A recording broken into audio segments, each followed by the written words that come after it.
Alhamdulillah. Ibu bapak, saudara-saudara sekalian yang saya hormati, teristimewa Bapak Bupati beserta istri. Yang luar biasa berani betul ini Pak Bupati. Tapi bapak-bapak perlu tahu, kalau ada suami yang ngewel soal poligami banyak cerita, hakku yakin tidak akan terjadi itu. Itu hanya di mulut saja. Kalau diam-diam, waspada ibu. Kalau percaya saya Bupati, selama bapak suka ngomong soal poligami, tidak bakal terjadi. Tapi ibu-ibu yang suaminya diam-diam, tidak pernah ngomong soal poligami, hati-hati bu. Pak JM diam-diam, hati-hati. Nah, bapak saudara-saudara sekalian, Pak JM yang saya hormati beserta istri, Pak Kapolres yang saya hormati, Ketua DPRD yang saya hormati, mohon maaf saya tidak bisa sebut nama Bapak satu demi satu. Saya takut kesalahan menyebut nama, dan yang lebih penting, yang sejujurnya saya belum tahu namanya Bapak. Nah, saya ingin berkisah 7 orang pemuda. La ilaha illallah, tiada Tuhan selain Allah, jangan sembah kecuali Allah. Bagaimana reaksi masyarakat waktu itu? Semua membencinya. Bahkan pejabat waktu itu perintahkan, tangkap anak muda itu, mengejarkan kesesatan. Maka dikejarlah 7 pemuda ini. Mereka dimaki, mereka dilimpari, mereka dihina, mereka diteror. Maka mereka lari masuk ke dalam gua. Begitu masuk dalam gua, sebelum mereka tidur, mereka berdoa kepada Allah, ya Allah, rahmati kami, lindungi kami dari orang-orang jahat, selamatkan akidah kami ya Allah. Mereka tidur. Al-Quran jelaskan, tidak masuk akal. Mana bisa orang tidur 309 hari? 2 hari aja orang tidur sudah bening. Berapa ibu? Ternyata ibu perhatikan, 309 tahun, tidak masuk akal. Tapi kalau Allah yang mau, pasti terjadi. Musa alaihissalam, Fir'aun punya keputusan, siapa yang melahirkan laki-laki, bunuh hidup-hidup. Siapa yang didapati hamil, ditunggu anaknya. Kalau laki-laki, bunuh hidup-hidup. Akhirnya perda dilaksanakan. Semua laki-laki bayi yang lahir, kubur hidup-hidup. Lahir Musa, gelisah ibunya, dibawa lari. Akhirnya ibunya pasrah. Ibunya membuat peti. Dihanyutkanlah Musa kecil ke atas peti, Sungai Nil. Subhanallah, tidak sampai di situ. Justru petinya Nabi Musa hanyut, masuk ke pengarangannya Fir'aun. Siapa yang dapat? Istrinya Fir'aun. Fir'aun bikin perda bunuh anak laki-laki. Justru Musa alaihissalam besar di dalam rumahnya Fir'aun, laknatullah alaih. Selamat Nabi. Tidak masuk akal, tapi kalau Allah yang mau, pasti terjadi. Banyak lagi kisah-kisah keajaiban dalam Quran, tapi karena waktu yang terbatas, tidak cukup kita ceritakan. Lalu apa hikmahnya? 1, ternyata dari dulu pengusaha dan penguasa kadangkala menjadi lawan dalam dakwah. Namrud, Fir'aun, Abu Jahal, contoh yang Al-Quran, mereka melawan dakwah.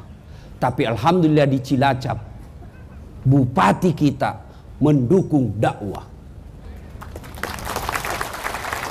Mana buktinya? Saya diundang ceramah. Bahkan beliau katakan, istri saya Ustadz tiap malam dengar ceramah.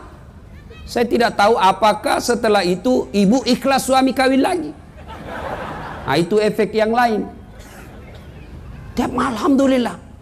Kalau seorang bupati, seorang GM, Kapolres, Dandim, jabatannya ketua DPR, jabatannya tidak memudahkan masuk surga, keliru dan rugi besar. Coba kau Pak Bupati, ada kepala dinas di sini? Boleh angkat tangan kepala dinas Pak? Camat atau kepala dinas? Tidak ada yang hadir? Ada. Ada beberapa. Kenapa bisa datang pejabat-pejabat? Karena ada Pak Bupati. Coba kalau tidak ada bupati, biar dikasih undangan 3 ndak datang. Ada polisi di sini? Ada? Coba angkat tangan polisi. Coba banyak. Kenapa banyak yang datang? Ada Kapolres. Maka keliru dan rugi besar jika diberi amanah jadi bupati, Kapolres, ketua DPR, GM tidak memudahkan dirinya masuk surga. Kenapa? Bupati, Kapolres hanya satu di Cilacap. Kalau ulama di Cilacap banyak masuk surga kelak ngantri. Berapa penghafal Quran di Cilacap? Berapa imam masjid? Berapa penceramah? Ratusan. Maka pun kalau masuk surga harus ngantri. Bupati sendiri tidak perlu ngantri. Kapolres sendiri tidak perlu ngantri. Tapi karena sendiri, salah pun gampang didapat malaikat. Mana Bupati Cilacap? Tarik dia. Mana Kapolres? Itu dia, Pak. Ayo.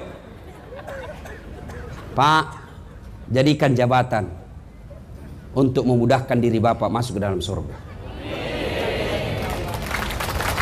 Pak GM, jadikan GM memudahkan masuk ke dalam surga.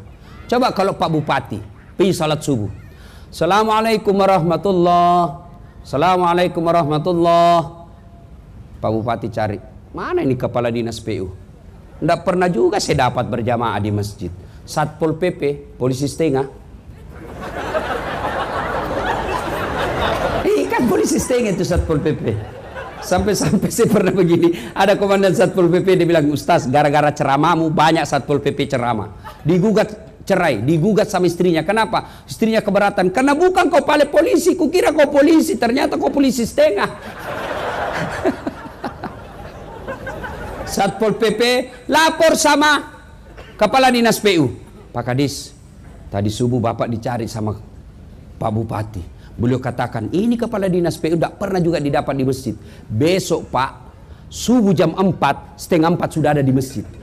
Kenapa? Karena dia takut dicopot jabatannya. Begitu juga Kapolres. Kalau Kapolres datang sholat duhur, Assalamualaikum warahmatullahi wabarakatuh, Assalamualaikum warahmatullahi wabarakatuh. Mana ini kambing, ini Kasat Bimas. Tidak pernah juga didapat ini Kasat Bimas datang di masjid. Baru dia bimbing masyarakat, tidak pernah ada. Oh besok Pak, belum azan, dia yang azan Pak. Enaknya punya pejabat. Kalau Ustadz, mari saudara-saudara sekalian, paling hanya bahasa di mulut. Begitu dipaksa, apa Ustadz, kok gila? Coba, jangan jadikan jabatan musuh dalam kebaikan.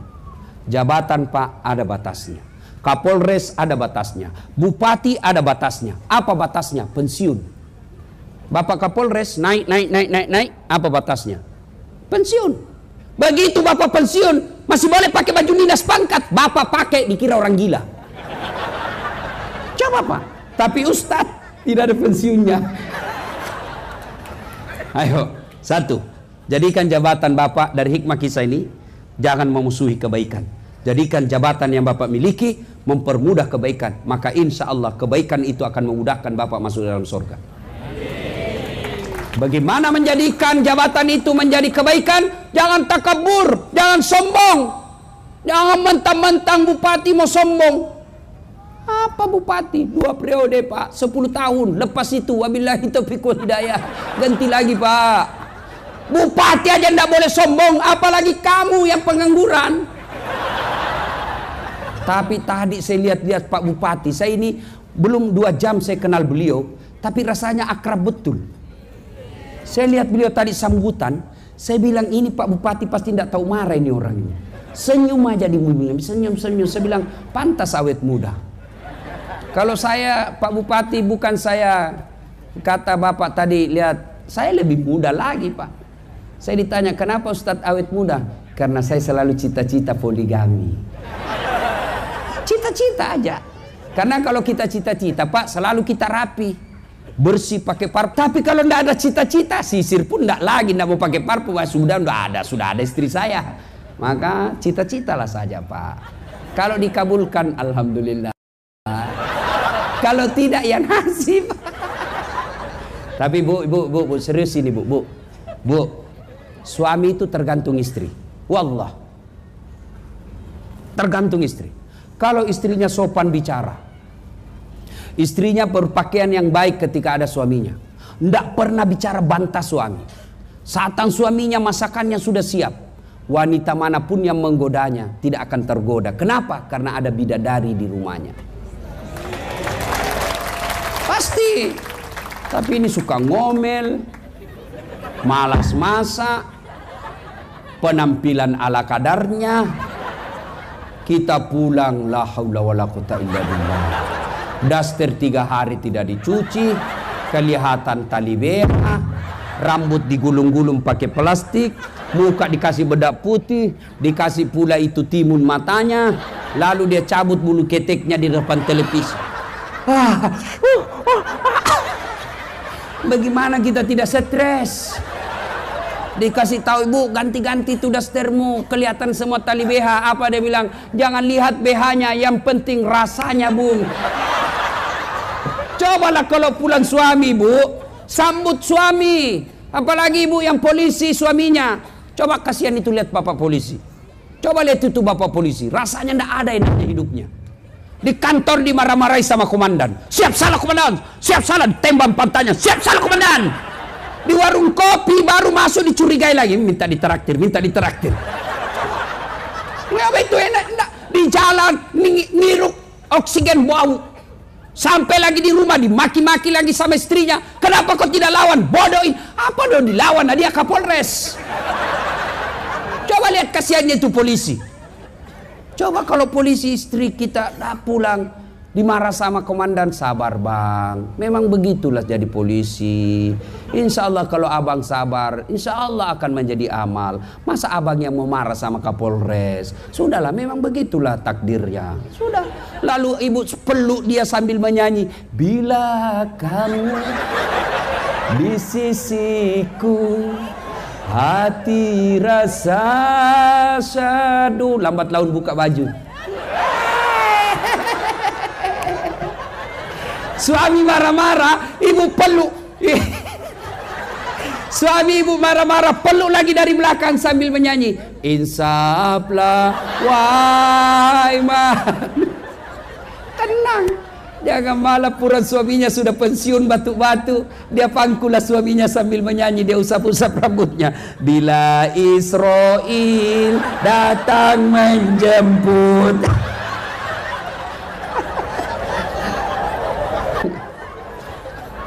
Ya, tuh 2 hikmah dari kisah tadi pak. Nanti lain kali kita bahas soal suami istri, bagaimana kewajiban berdua. Yang kedua, pak bu, tidak ada yang mustahil di sisi Allah. Kita dengar tadi cerita, semua tidak masuk akal, tapi kalau Allah yang mau, jadi. Mana bisa orang Bugis bisa jadi GM di Cilacap? Tidak mungkin, itu kata manusia. Kalau Allah yang mau, bisa. Tidak ada yang mustahil pak. Mana bisa orang miskin pengangguran, rumahnya ngontrak-ngontrak, kok bisa pergi umroh? Bisa kalau Allah yang mau. Mana bisa kita ini sudah bertahun-tahun punya anak, tidak mungkin kata dokter. Kalau Allah yang mau, bisa. Mana bisa anak kita sekolah tinggi-tinggi, itu kata kita. Kalau Allah yang mau, bisa. Semua orang punya masalah pak. Ibu-ibu, ini nih, apa ada di sini yang tidak punya masalah? Oh, muka-muka penuh masalah semua saya lihat ini. Ini bapak-bapak, semua kita punya masalah pak. Kalau ada masalah, Allah cuma minta, dekatkan dirimu kepada aku. Takarruf ilallah. Dekatkan diri kepada Allah. Bagaimana cara dekatkan diri kepada Allah? Ketika ada masalah, mau naik pangkat, mau naik jabatan, mau perbaiki ekonomi, jangan cari muka sama bupati, capek. Iya pak, siap pak, siap. Aduh, bapak disenang sama bupati, kalau istrinya bupati tidak senang, tidak jalan juga. Benar wallah. Cari muka sama Kapolres, capek. 2 tahun kemudian mutasi, cari muka baru lagi. Lebih bapak jadi polisi, kerja aja yang baik. Laksanakan sebagai polisi promoter. Biar Allah yang jaga jabatan dan pangkat bapak. Kalau Allah yang jaga pangkat jabatan bapak, kecil jadi Kapolres, kecil. Dan itu ada jalannya, Pak. Yang saya cerita saja tadi tidak ada jalannya, bisa terjadi. Apalagi yang ada jalannya. Bapak sebagai polisi, ada jalannya jadi kapolsek, ada jalannya jadi kapolres. Kenapa? Bapak polisi. Dan tidak ada jalannya Dasat Latif jadi kapolres. Tidak ada jalannya itu, bos. Maka tidak usah putus asa. Dekatkan diri kepada Allah. Jangan cari muka sama manusia. Gimana caranya? Contoh bupati dengan ajudan. Coba lihat bupati dengan ajudan. Panggil ajudan. Ajudan! Biar lagi tidur langsung lompat. Siap, komandan. Coba kapolres nanti kalau dipanggil ajudannya. Siap, komandan. Biar lagi makan kacang. Siap, perintah. Kira-kira Pak Kapolres ada panggil ajudan. Ajudan, tunggu dulu, Pak. Dia injak lehermu. Allah manggil kita 5 kali sehari semalam. Hayya 'alas shalah. Sini. Saya kasih kau yang kau mau. Hayya 'alal falah. Sini. Saya kasih kau kemenangan. Tapi ada jawaban kita. Tunggu. Masih ada rapat. Tunggu. Ada tamu. Allah. Ya sudahlah, kau urus tamumu. Karena saya cari kau. Saya ajak kau. Saya mau kasih kau kemenangan. Saya mau kasih kau kekayaan. Saya ajak kau kemenangan. Tapi kau lebih urus manusia. Sudah, uruslah itu urusanmu. Wajar. 30 tahun jadi polisi. Tidak bisa lepas dari BRI. Salatullah salamullah ala toha Rasulillah.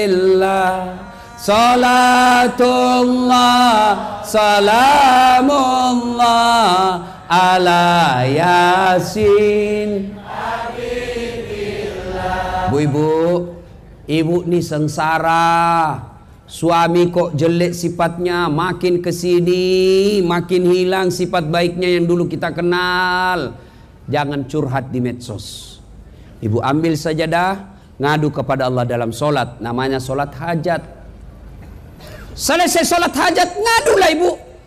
Doa tidak harus menghafal yang ada di buku. Doa tidak harus pakai bahasa Arab. Adik-adik mau lulus fakultas kedokteran, adik-adik mau punya kerja jadi pegawai, mau lulus jadi polisi, jangan nyogok. Karena kalau kau nyogok semua gaji-gajimu haram. Mau jadi anggota DPR jangan nyogok. Karena kalau kau nyogok gajimu sebagai anggota DPR itu haram. Maka lebih baik curhat kepada Allah. Ya Allah, saya tidak mampu menjaga suamiku 24 jam.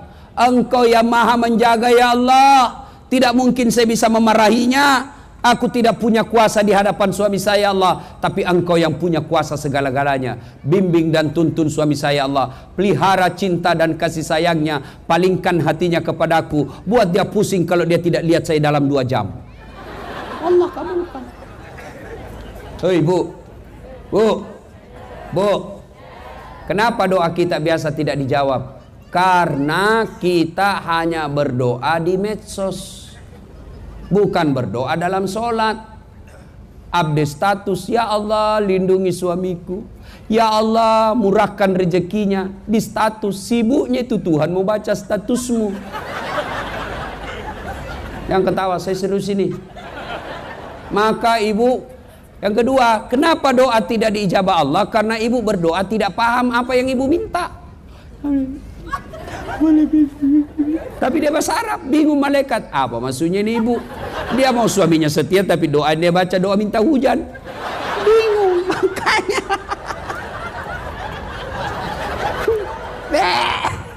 Makanya tidak harus pakai bahasa Arab. Pakai bahasa Indonesia boleh. Bahasa Jawa, monggo.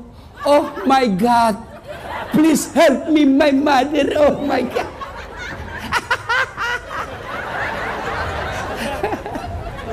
Ya. Dah. Saya sudah sholat Ustaz. Tapi kok hidup saya susah. Betul Bapak sholat. Tapi main-main. Allahu Akbar. Ya kena. Seratan. Ya an'amta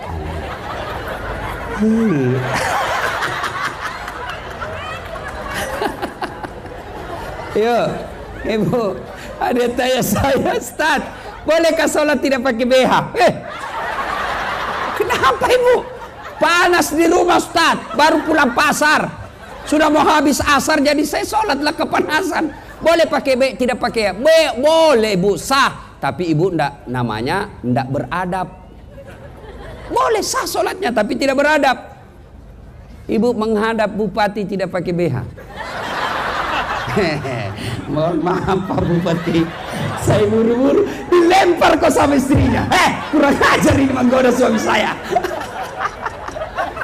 Salatullah salamullah ala toha Rasulillah. Salatullah salamullah ala Yasin. Pak Bupati, Pak GM dan semua yang saya muliakan, saya ulang kesimpulan malam ini, tidak usah panjang. Tidak ada yang mustahil di sisi Allah. Tidak ada yang tidak masuk akal di sisi Allah. Allah cuma minta dekati saya kasih kau yang kau mau. Gimana caranya? Jangan pikir caranya. Yang Bapak pikir bagaimana saya dekati Allah. Yang kaya dekati Allah dengan sedekah. Yang pejabat dekati Allah dengan perbaiki jabatannya. Yang miskin dekati Allah dengan kesabarannya. Yang kaya dekati Allah dengan syukurnya. Yang cerdas dekati Allah dengan dakwakan kecerdasanmu. Itu cara-cara dekati Allah. Maka dekati Allah, Allah yang tahu caranya bagaimana memuliakan dan mencapai cita-cita. Insya Allah. Sudah dekati Allah. Ternyata yang dikasih, yang diminta tidak dikasih. Sangka baik, sangka baik.